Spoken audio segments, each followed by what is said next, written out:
अचानक आई भारी बारिश ने बंगाल से बिहार और नेपाल तक तबाही मचाई है। 24 घंटे के भीतर आसमान से बरसी आफत ने जनजीवन उलट दिया।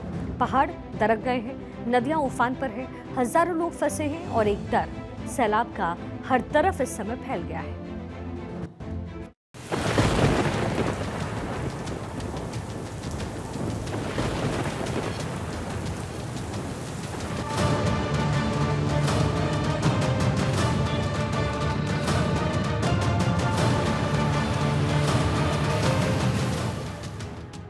उत्तर बंगाल, बिहार और नेपाल तीनों जगहों पर आसमान से बरसी आफत ने जनजीवन को अस्त व्यस्त कर दिया। 24 घंटे की लगातार बारिश ने पहाड़ों को तोड़ा, मैदानों को डुबोया और सैकड़ों लोगों को मुसीबत में डाल दिया। दार्जिलिंग से लेकर जलपाईगुड़ी, नेपाल की तराई तक जगह जगह मौत और मलबे का मंजर नजर आया।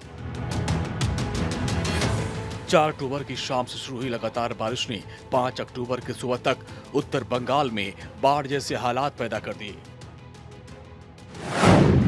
महज 12 घंटे में जलपाईगुड़ी में 370 मिलीमीटर और दार्जिलिंग में 270 मिलीमीटर पानी बरसा, जो सामान्य से करीब 200% ज्यादा है। नतीजा भूस्खलन, सड़कों का टूटना और 17 लोगों की मौत। बिहार के उत्तरी जिलों में नदियां उफान पर हैं। गंगा, कोसी खतरे के निशान से ऊपर बह रही हैं। दरभंगा, मधुबनी, सीतामढ़ी जैसे इलाकों में पानी भर गया है। कई जगहों पर फसलें बह गई। किसानों के लिए ये दोहरी मार है। बिहार के उत्तर पश्चिम और उत्तर पूर्वी भाग में सामान्य से अधिक बारिश के चलते कोसी, बागमती, महानंदा नदियों के जलस्तर में बढ़ोतरी हो गई है। इससे सुपौल, सीतामढ़ी, किशनगंज, मधेपुरा जिलों में खेतों में पानी भर गया। मौसम हथिया की आधी बारिश ने बिहार के कई इलाकों में खरीफ की फसलों को भारी नुकसान पहुंचाया। बिहार मौसम विभाग केंद्र के मुताबिक पिछले 2 दिनों में सामान्य से 929% अधिक बारिश रिकॉर्ड हुई है। पिछले 2 दिनों में राज्य में 92.9 मिलीमीटर बारिश रिकॉर्ड की गई, जबकि इस अवधि में सामान्य बारिश 10 मिलीमीटर है। मौसम सेवा केंद्र ने अगले 48 घंटे के दौरान राज्य के ज्यादातर भागों में आंशिक रूप से बादल छाए रहने के साथ 40 किलोमीटर प्रति घंटे से ज्यादा गति से आंधी चलने की आशंका जताई है। मौसम विभाग के मुताबिक बारिश के चलते फसलों को अधिक नुकसान पहुंचा है। धान जैसी खरीफ की फसलें कटाई के दौर में थी, लेकिन पानी ज्यादा गिरने से बीज अंकुरित हो गए, फफूंद लग गई। उत्तर बंगाल में 20 से 30% तक उत्पादन घटने का खतरा है। नेपाल में हालात तो और गंभीर है। वहां इस बारिश ने लो प्रेशर सिस्टम से बने भूस्खलन और फ्लैश फ्लड से 47 लोगों की मौत हो चुकी है। दर्जनों लोग घायल हैं। गांव के गांव पानी और कीचड़ में दब गए। बिहार के कई हिस्सों में खतरे की घंटियां बज रही हैं। धान जैसी खरीफ की फसलें कटाई के चरण में थीं, लेकिन अचानक आई भारी बारिश ने किसानों की उम्मीदों पर पानी फेर दिया। खेतों में खड़ी फसल सड़ने के कगार पर है। मौसम विभाग ने अगले 48 घंटों तक उत्तर बंगाल, सिक्किम, बिहार और नेपाल के सटे इलाकों में लगातार बारिश की संभावना जताई है। नदी किनारे रहने वालों को सुरक्षित जगहों पर जाने का निर्देश दिया गया है।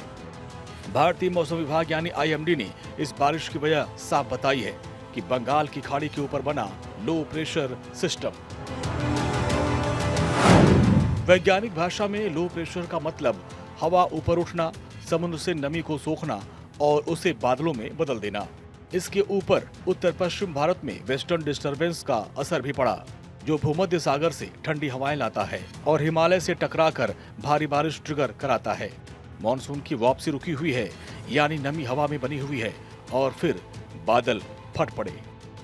तापमान की अगर हम बात करें तो अभी जो पश्चिमी विक्षोभ के असर की वजह से जो बारिश और बर्फबारी देखी गई है, हालांकि ये बारिश और बर्फबारी अगले 2 दिनों तक लगातार चलती भी रहेगी, जिसकी वजह से अधिकांश स्थानों में दिन के तापमान में और साथ ही नाइट टेम्परेचर्स में भी लगभग 3 से 4 डिग्री सेंटीग्रेड की गिरावट दर्ज की गई है। बल्कि कुछ एक जिलों में ये गिरावट 5 से 7 डिग्री सेंटीग्रेड तक भी देखी गई है, जिसकी वजह से एक बार सर्दी बढ़ती हुई हमें जरूर नजर आ रही है। लेकिन जैसे ही इस पश्चिमी विक्षोभ का असर अगले 2 दिनों के बाद समाप्त होगा, तापमान में एक बार हमें बढ़ते हुए नजर आएंगे और ये जो तापमान है लगभग नॉर्मल से 3 से 4 डिग्री सेंटीग्रेड कम चल रहे हैं, वो अपनी नॉर्मल रेंज में पहुंच जाएंगे। दिन में धूप खिलती हुई नजर आएगी।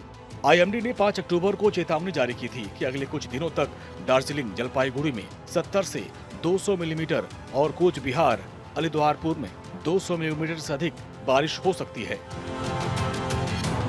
उत्तर बंगाल का जलपाईगुड़ी जिला जो तीस्ता नदी के किनारे बसा है, अब लैंडस्लाइड, पुल टूटने और फंसे लोगों की वजह से चर्चा में है। दरअसल गर्मी के बाद जैसे ही बारिश आई, कई पर्यटक उत्तरी बंगाल घूमने पहुंच गए थे, लेकिन ये वहीं फंस चुके हैं।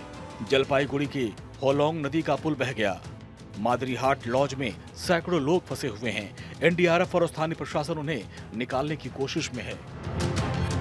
घाटाल में लगातार बारिश और ऊपरी इलाकों से पानी छोड़े जाने के चलते कठिया नदी का जलस्तर खतरे के निशान को पार कर गया है। नदी का उफनता पानी अब कटान नाले के ऊपर बह रहा है, जिससे आसपास के कई गांवों में बाढ़ जैसे हालात हैं। इस इलाके में हाल ही में एक बड़ा रेल हादसा हुआ, जहां मालगाड़ी ने कंचनजंगा एक्सप्रेस को टक्कर मार दी थी। अब वहीं फिर से प्राकृतिक आपदा ने लोगों की मुश्किलें बढ़ा दी हैं। स्थानीय रिपोर्ट्स के मुताबिक कई गांव में बिजली और मोबाइल नेटवर्क ठप हो चुका है। भारतीय सेना, बीआरओ और एनडीआरएफ की टीम लगातार सड़कें खोलने और लोगों को सुरक्षित जगहों पर पहुंचाने के काम में लगी हुई हैं। मौसम के बावजूद राहत अभियान जारी है, लेकिन पहाड़ों पर भारी बारिश और टूटे रास्तों ने रेस्क्यू को बेहद चुनौतीपूर्ण बना दिया है।